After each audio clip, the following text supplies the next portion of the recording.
entiendes? Si! Okay, isa pa. Kapag sinabi ni teacher na common vamonos, sasabihin niyo sa akin, everybody, let's go! Common vamonos?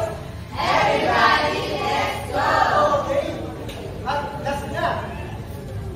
Siyempre, kailangan may club tayo, di ba? Magtuturo ako ng club. Ang tawag sa club na ito ay muy bien club. Ngayon, ganito ang muy bien club. 1, 2, 3, muy bien! Pwede niyo magawin? Muy bien naman ang grade 1 ng ibaso. Sige.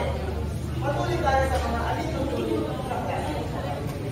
Una, makinig ng mabuti at mag-isip ka ng teacher ng maraming magandang sabihin, kaya makinig tayo ng mabuti. Pangalawa, magtaas ng kamay bago magsalita. So, kailangan ito para patuloy lang ang ganoy ng ating diskusyon at ang ating talakayin. Maging responsable sa gawain. Kasama ng mga diskusyon at talakayin na ituturo ko sa inyo, meron din tayong mga gawain na kailangan on time matapos. Okay ba ito sa inyo? Entiendes? Si! Uli, maging magalang. Maging magalang sa katulong, maging magalang kay teacher, maging magalang tayo sa isa't isa. Okay ba yun? Dahil dyan, magpatuloy na tayo sa pinakauna nating gawain. Handa na ba kayo? Ikaw ang pamunod? Everybody, let's go! Galing. Okay, para sa unang gawain, magbibigay sa teacher ng isang QR code. Please add nyo ito. Kung hindi naman sumana ang QR code na ito, nag-send naman ako ng link sa ating quiz. Sa loob ng QR code na ito ay may nilalaman na isang magic type activity na may iba't ibang simbolo ng paniniwala ng iba. Itutukpan niyo ang mga simbolo nito sa reliyon kung saan ito nabibilang. Entiendes? Si! Naiintindihan ba natin? Na-access na ba natin ang mga magic type activity?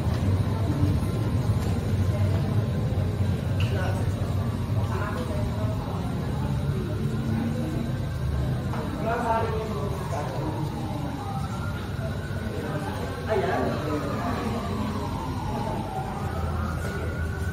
Titigil kayo ng teacher ng 1 minute.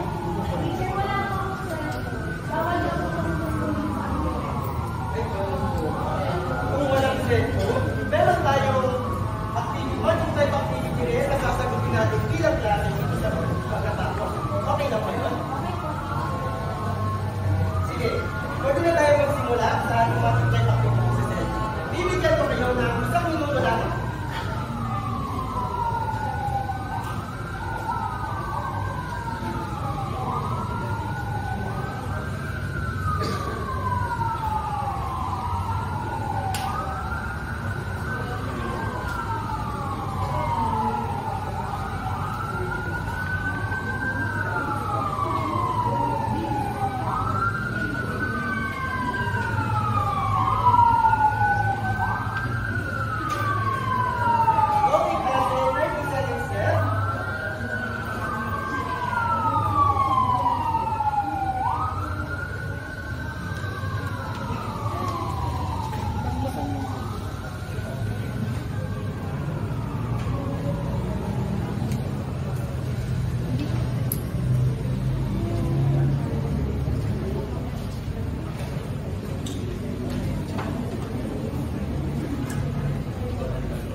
Sige.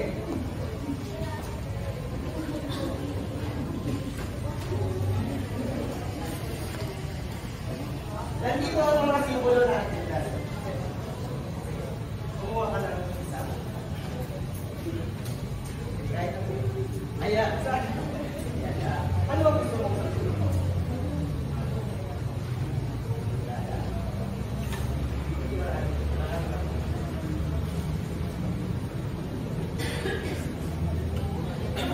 Okay, sino ba? Sige.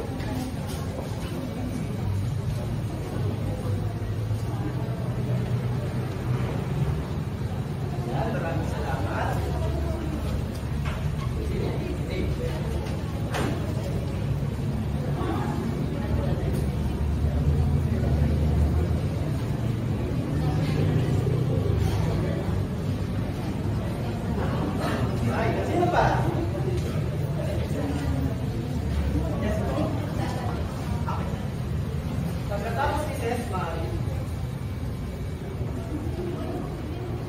Sige.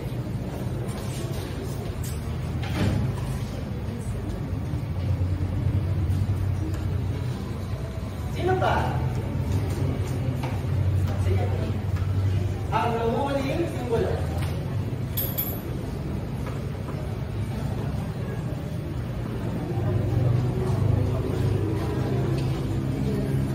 Ayan. Ito ang mga simbolo ng paniniwala. Pero klase, may napapansin ba tayo?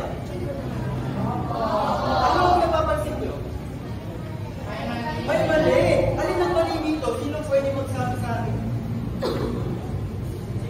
Sige.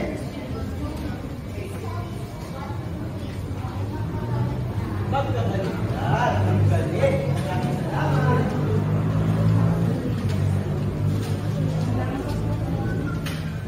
Ayan. Ito ang iba't ibang simbolo ng paniniwala.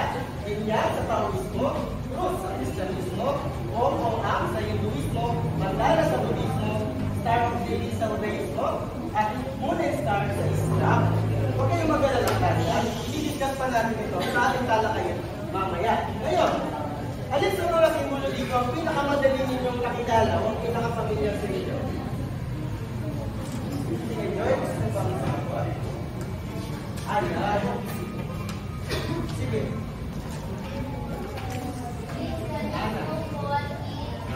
Bakit? Bakit Kristyanismo ang pinakapamilyar sa inyo?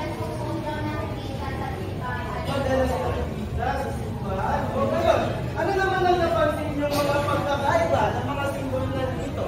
Ano ang mga napansin niyo sa kanila? Sige, Dave. Magkaiba ang shape nila. Oo, iba-iba sila ng shape. Ang bawat simbolo ay may kanya-kanyang karakter.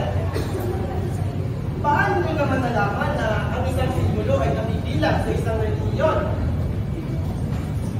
Sige, Joy.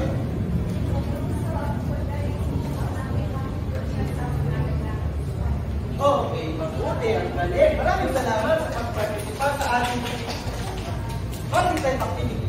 Bigyan niyo sarili niyo na